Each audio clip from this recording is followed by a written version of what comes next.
So this was yesterday where Hamaguchi spoke about Clyde and Aerith's relationship, but that is great. That like it's not great actually. It sucks that he has to say this because people don't understand that like this is the truth. But I'm happy he said this. Sorry, Hamaguchi, you're my goat. I love this man. So I looked this off stream, but that's cool. That's great. But that's not really the main news. Is there anything? I don't think there's too much here that we could really go over. I think it's just like about mods. There's many different mods. Anything wrong with enjoying the game with whatever changes the mods brings. It says be cautious. That's my goat once again.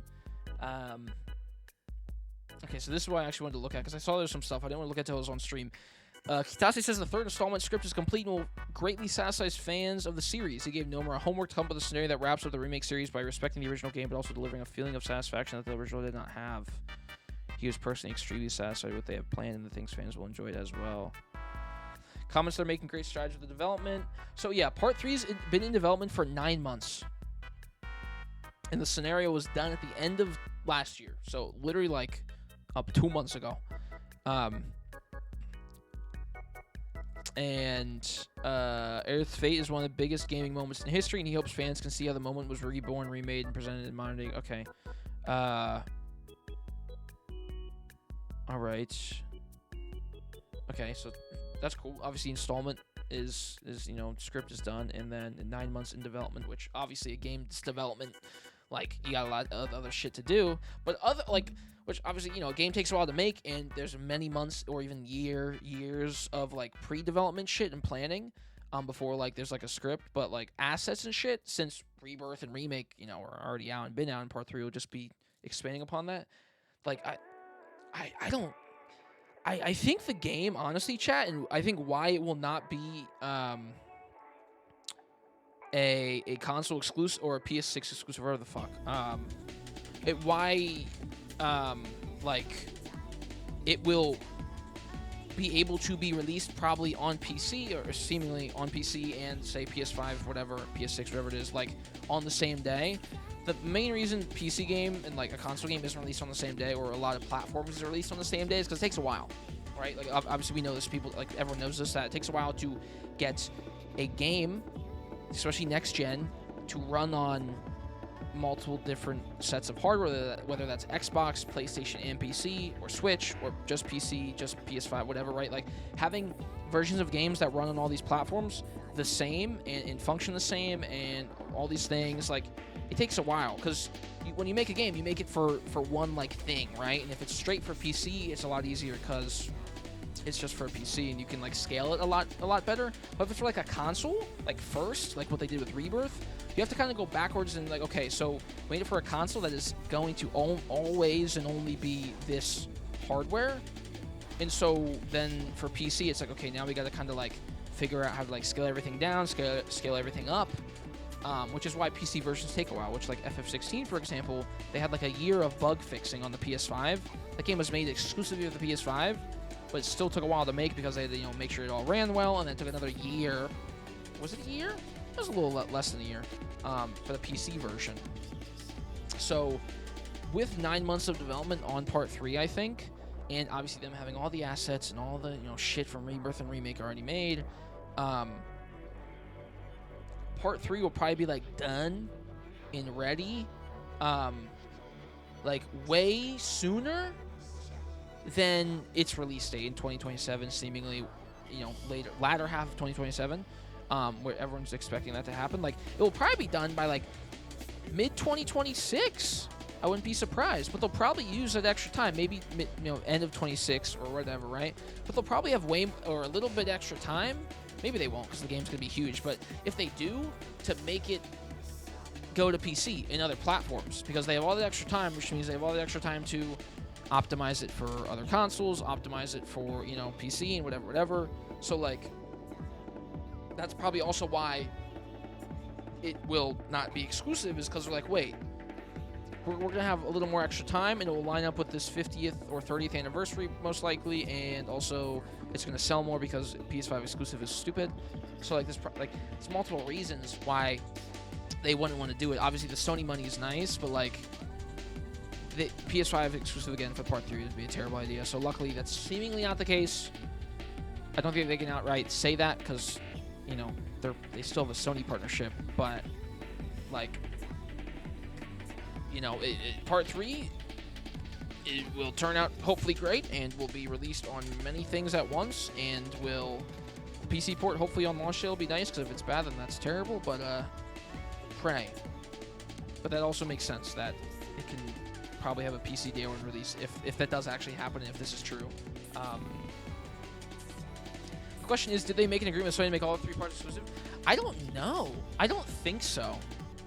I could be wrong. I don't actually know at all. So me saying I don't think so is just me making a guess. So I literally have no idea. But you would think maybe because, like, you know, like, we'll do all 3 parts. You give us lots of money, but I think it's smarter to do one by one because obviously, like, a remake series project like this is so huge that planning that far in advance is not just like a good business decision. But I guess not. No, you can rest assured the next installment will not be exclusive to the next console. Obviously, this means, you know, it will be on PC, which happens with Rebirth 2, but, you know, 11 months later. But, like, once again, it might just be because they can't say that outright. Because they're not 100% sure. I don't know. Yeah, I don't know, Youngwa. I'm not sure, man. I would think they'd have all 3 parts exclusive, like, off the rip. Also, Pocket Kuma, how are you? Sorry, I was yapping my ass off. Hello. How are you doing?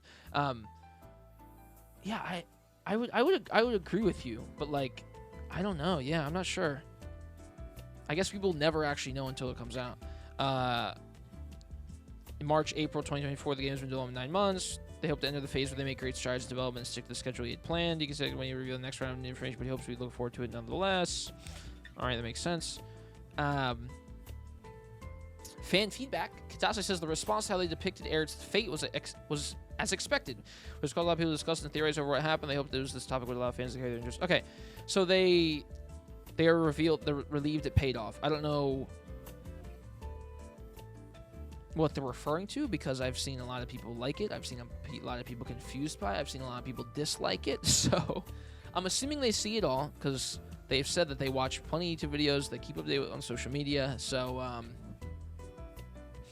they're probably, I assume, referring to the confusion. And whether it's negative or positive confusion, that's different for a lot of people. But I think confusion is what they wanted. Whether you agree with that or not, you know, that's very person-to-person thing because, you know, that could mean bad writing. But, like, I'm assuming that's what they mean. Was people being like, is it actually Aerith in the end? Is it Cloud being crazy? Is it her another timeline? Is it just Cloud seeing visions with the live stream? Is she really gonna come back or not? Blah blah blah. Like, I assume that's just what they meant. But okay, I guess that's good. People are like, they're gonna wait for fan feedback and then change the ending. It's like, dude, no, that's not gonna happen. Like, these people made the original game. They have a clear vision. They have a clear, probably, like, step 1, 2, 3, 4, 5, 6, 7, 8, 9, 10 vision of, like, how the major plot points will go. But getting to those points are obviously going to be different. And maybe they shift them around depending on, like, fan feedback. But, like, at the same time, they're not going to let fans fundamentally change the vision of the game. That's just not how that shit works. And people don't understand that. That's just not, like, that'd be stupid. And, right? And you can dislike FF7 Remake Series all you want. You can think it's bad. It's fine. It's your opinion, right? But, like, they're not dumb. They've been making games for, like, 30 fucking years. Like, they're not, like, they've been through this before many times, right? I don't know. I could be wrong, obviously, but, like, that just wouldn't make sense. This doesn't make any sense. But that's mostly it, man, I think. Right? There's the Genki stuff that we just looked at, which is actually cool.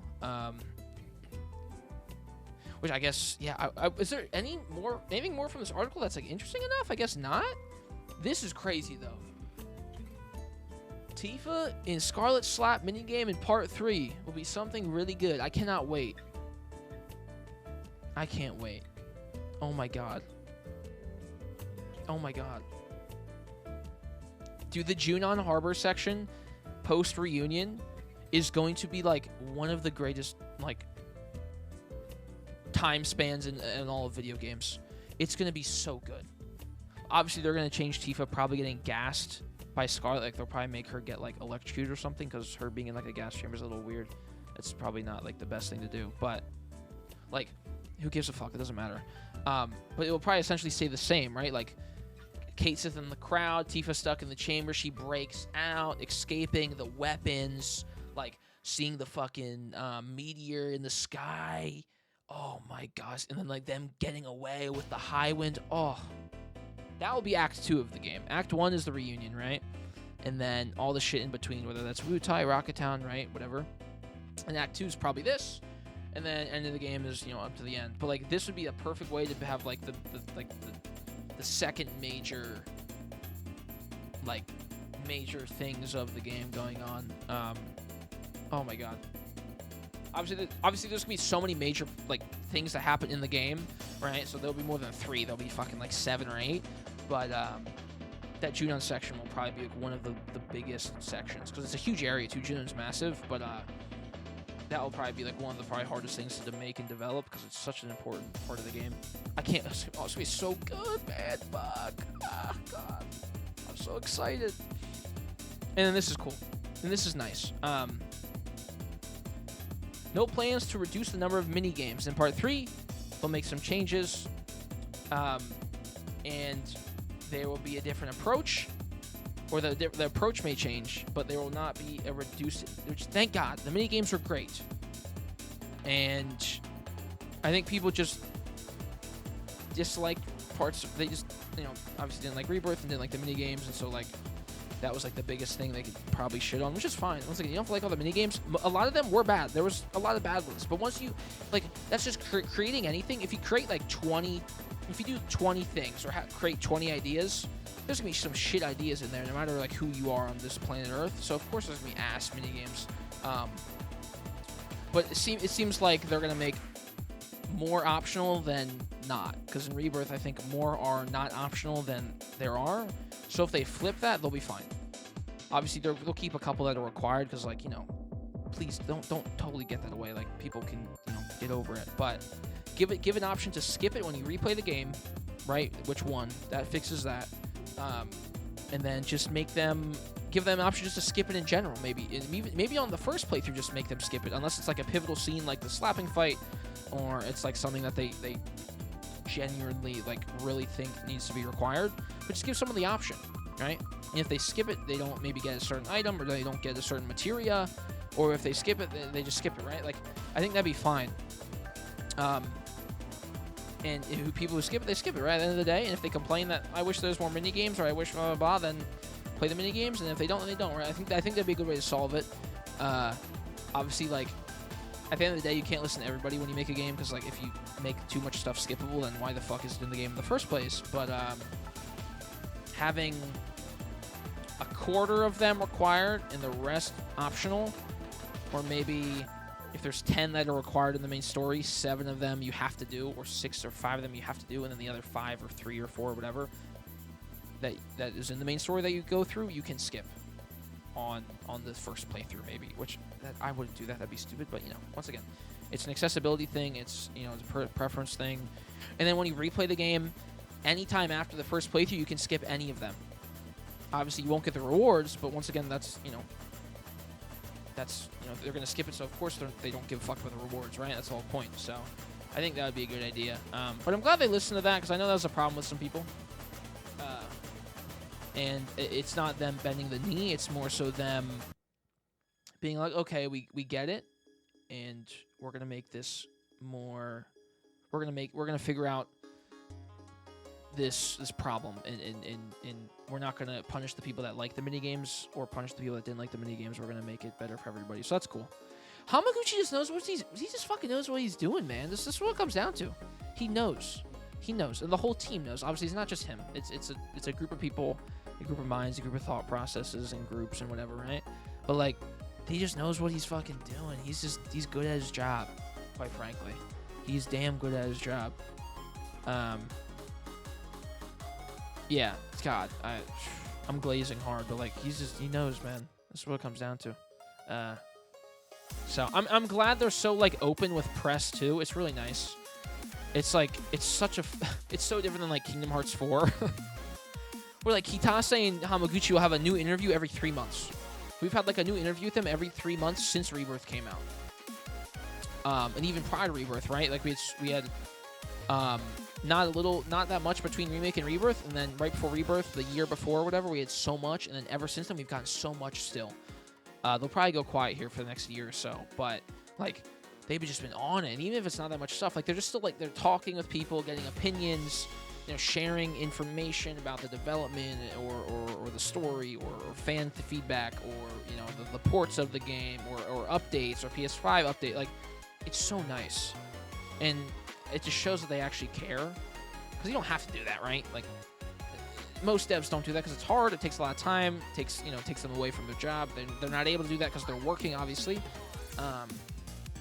But it's just it makes it brings me more confidence that they're confident, and they say they are. So once again, you can't take risks if you're not confident, and obviously risks always don't work out. But playing it safe probably works out less than taking risks and being confident with those risks. So yeah, I guess that's all the info, man. We're gonna jump to lads now, but that's some good stuff.